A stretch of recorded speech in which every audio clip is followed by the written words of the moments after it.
Hello viewers, welcome to our channel. This video is sponsored by genreviews.online. So இப்போ நம்ம உங்களுக்காக நான் என்ன செய்ய போகிறேன்னா மஷ்ரூம் பிரியாணி எப்படி செய்யலாம் அப்படின்னு சொல்லிட்டு உங்களுக்கு நான் காமிக்க போகிறேன். இந்த வாட்டி ஆக்சுவலி பிரியாணினாலே எல்லாருக்குமே ரொம்ப ஃபேவரெட்டு. இதில் மஷ்ரூம் பிரியாணின்றது very special for vegetarians. So அதனால் மஷ்ரூம் பிரியாணி எப்படி செய்யலான்றதை ஃபஸ்ட்டு பார்க்கலாம். ஸோ அதுக்கு பிஃபோர் நம்ம அதுக்குரிய இன்க்ரீடியன்ட்ஸ்லாம் என்னென்ன அப்படின்னு சொல்லிட்டு நம்ம இப்போது பார்க்கலாம். ஸோ ஃபஸ்ட்டு அதுக்கு கொஞ்சம் புதினா கொத்தமல்லி வேணும். அப்புறம் 4-5 தக்காளி நீல வாக்கில் அரிஞ்சிக்கோங்க. பச்சை மிளகா 2 கீரி எடுத்துக்கோங்க. ஆனியனும் நீல வாக்கில் அரிஞ்சிக்கோங்க. அதுக்கு தேவையான மஷ்ரூம்ஸை க்ளீன் பண்ணி நீல வாக்கில் அரிஞ்சு வச்சுக்கோங்க.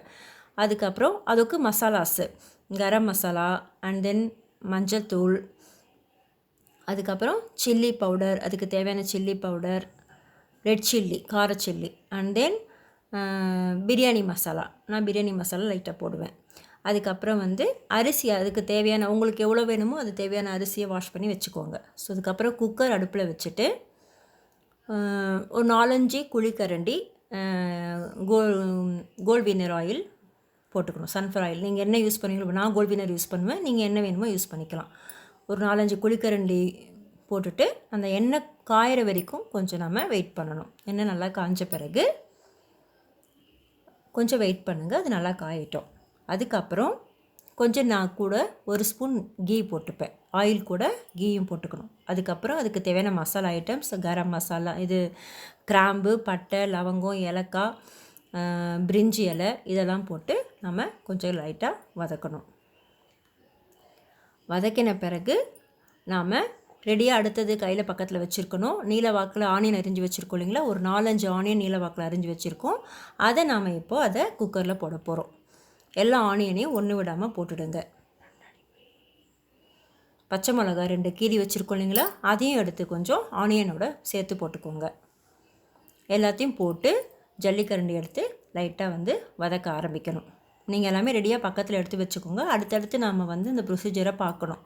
ஆனியனை நீலவாக்கில் இருக்கிறத போட்டுட்டு பச்சை மிளகாயும் கீரை போட்டிருக்கோம். எல்லாத்தையும் சேர்த்து நாம் அதை நல்லா ஆயிலில் ஃப்ரை பண்ணணும். நல்லா வதக்கும்போது நம்ம கொஞ்சம் கல்லுப்பு போட்டுக்கிட்டோம்னா நல்லா சீக்கிரமாக ஆனியன் வதங்கிடும்.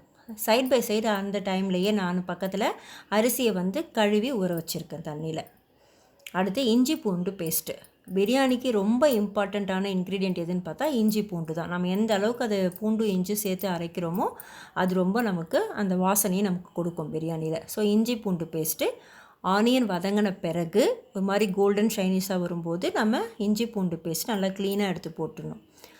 இஞ்சி பூண்டு பேஸ்ட்டு போட்ட உடனேயே குக்கர் லைட்டாக அப்படியே அடிப்பிடிக்க ஆரம்பிச்சிரும். அதனால் அதை நம்ம கிளறிக்கிட்டே இருக்கணும்.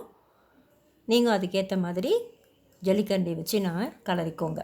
நெக்ஸ்ட்டு அது பிடிக்க ஆரம்பிக்கிற டைமில் தக்காளி இருக்கும் இல்லையா, அதை எடுத்து நம்ம போட்டுக்கணும். நம்ம வச்சுருக்க அந்த 4-5 தக்காளி நீலவாக்கில் அரிஞ்சு வச்சுருக்கோம் இல்லையா, அதை எடுத்து ஃபுல்லாக போட்டுக்கோங்க. தக்காளி போட்ட பிறகு நம்ம பயப்படவே தேவையில்லை, அது அவ்வளோ சீக்கிரம் அடி பிடிக்காது. தக்காளி போட்டு வதக்கி விட்டுக்கிட்டிங்கன்னா அடி பிடிக்கிறதுக்கு வாய்ப்பு கிடையாது. ஸோ நல்லா வதங்கட்டும், அது நல்லா வதக்கிக்கிட்டே இருங்க.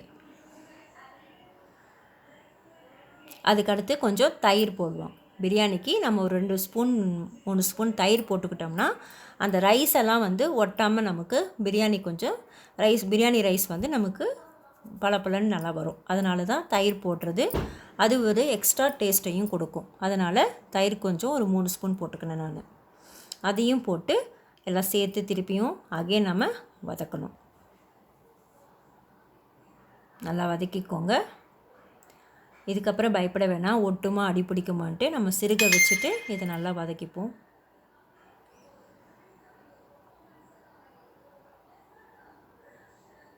நல்லா வதங்கட்டும். அதுக்கடுத்து நாம் புதினா கொத்தமல்லி அலசி வச்சுருக்கோம் இல்லைங்களா, அதை நல்லா போடுங்க. என்கிட்ட இப்போதைக்கு ஒரு கைப்பிடி தான் இருந்துச்சு, நான் போட்டிருக்கேன். உங்கள் வீட்டில் இன்னும் எக்ஸ்ட்ரா இருந்ததுன்னா நீங்கள் நல்லா ஒரு தாராளமாகவே புதினா கொத்தமல்லி போடலாம், அது நல்லா வாசம் கொடுக்கும்.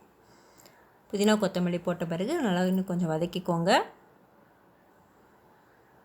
அதுக்கடுத்து நம்ம மெயின் ஐட்டம் மஷ்ரூம் அரிஞ்சு வச்சுருக்கோம் இல்லையா, அதை எடுத்து நம்ம போட போகிறோம். நான் ஒரு பாக்ஸ் வாங்கியிருந்தேன், நான் அது எல்லாமே போட்டுட்டேன். ஏன்னா என் பசங்களுக்கு பிடிக்கும்னு சொல்லிட்டு நான் எல்லாமே போட்டுட்டேன்.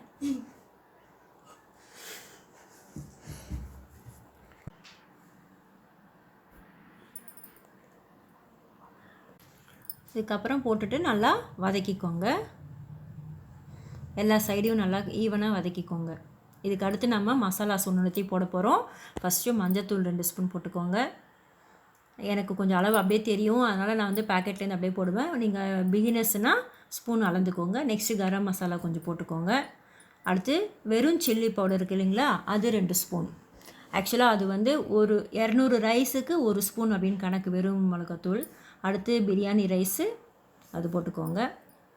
குழம்பு மசாலா இருக்குது பாருங்கள், தனியாத்தூள் கலந்து குழம்பு மசாலா வச்சுருப்போம்ல, அது 1 ஸ்பூன் போட்டுக்கோங்க. வெறும் மிளகாத்தூள் வந்து 200 ரைஸுக்கு 1 ஸ்பூன் அப்படின்ற கணக்கில் போட்டுக்கணும். ஸோ எல்லா மசாலாஸையும் போட்டு நல்லா கலந்துக்கோங்க. ஸோ மேக்ஸிமம் நமது ரெடி ஆகிடுச்சு. இப்போ நெக்ஸ்ட்டு நம்ம மெயின் ஐட்டம் ரைஸ் போட போகிறோம். நான் எங்கள் வீட்டில் பச்சரிசி தான். நான் வந்து இன்றைக்கி 400 ரைஸ் போட்டிருக்கேன் எல்லாருக்கும் சேர்த்து. அதை நல்லா வாஷ் பண்ணி வச்சுருந்தேன், ஊற வச்சுருந்தேன். அதை தண்ணி இல்லாமல் எல்லாத்தையும் நல்லா புழிஞ்சி குக்கரில் சேர்த்துக்கோங்க. இந்த டைமில் அதில் தண்ணி வடியாமல் எல்லாத்தையும் தண்ணி வடிச்சிட்டு ரைஸ் எல்லாத்தையும் நல்லா சேர்த்துக்கோங்க. எங்கள் வீட்டில் வந்து பிரியாணி பச்சரிசின்னு இருக்குது, நான் அதுதான் போட்டிருக்கேன். நீங்கள் பாஸ்மதி ரைஸ் வேணாலும் நீங்கள் அவங்கவுங்க வீட்டில் எப்படி யூஸ் பண்ணிக்கிறீங்களோ பண்ணிக்கோங்க. எங்கள் வீட்டில் வந்து பிரியாணி பச்சரிசியே பிரியாணிக்குன்னு வச்சுருக்கோம், அதுதான் நாங்கள் ரெகுலராக யூஸ் பண்ணுவோம். நான் அது போட்டிருக்கேன். ஸோ இப்போ வந்து எல்லா ரைஸையும் போட்டுட்டு க்ளீனாக ஒரு ரைஸ் கூட வேஸ்ட் பண்ணாமல் எல்லாத்தையும் போட்டுட்டு நல்லா அதை நாலா பக்கமும் அடியில் இருக்க மசாலாஸ் எல்லாம் அந்த ரைஸில் கலந்துற அளவுக்கு க்ளீனாக அதை போட்டு நல்லா கலந்து விடுங்க. பார்த்து ரொம்ப போட்டு அழுத்தக்கூடாது, ரைஸ் உடையிற மாதிரி ஆகிடும். கொஞ்சம் பார்த்து கரெக்டாக எல்லா மசாலாஸும் எல்லா ரைஸ்லேயும் கலக்கிற மாதிரி பண்ணிவிட்டு இப்போ நம்ம அளந்து தண்ணி ஊற்ற போகிறோம். ஸோ நான் என்னோடய வீட்டில் இருக்கிற டம்ளரில் தண்ணி வந்து 1க்கு 2ன்ற பதத்தில் நான் ஊற்றுவேன். நீங்கள் எப்படி அளந்து எப்படி உங்கள் ரைஸ்க்கு ஏற்ற மாதிரி ஊற்றிக்கோங்க. ஸோ எனக்கு என்னோடய வீட்டில் இருக்கிற கிளாஸில் நான் 4 கிளாஸ் வாட்டர் நான் ஊற்றிக்கிறேன்.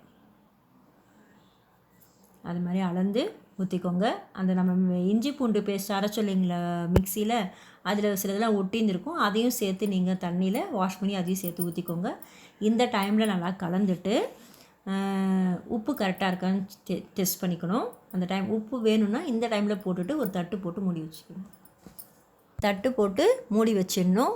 அதுக்கப்புறம் என்ன ஆகும்னா நம்ம வந்து அது நல்லா கொதிக்கணும். அந்த ரைஸ் வந்து ஒரு 3/4 பதம் வேகிற அளவு வரைக்கும் அந்த தட்டு போட்டே தான் மூடி இருக்கும். இது என்கிட்ட இருக்கிற இது ரெசிபி இப்படி தான். நான் குக்கர் மூடி போட்டு விசில் வைக்க மாட்டேன். தட்டு போட்டு மூடி 3/4 பதம் வெந்த பிறகு அதுக்கப்புறமா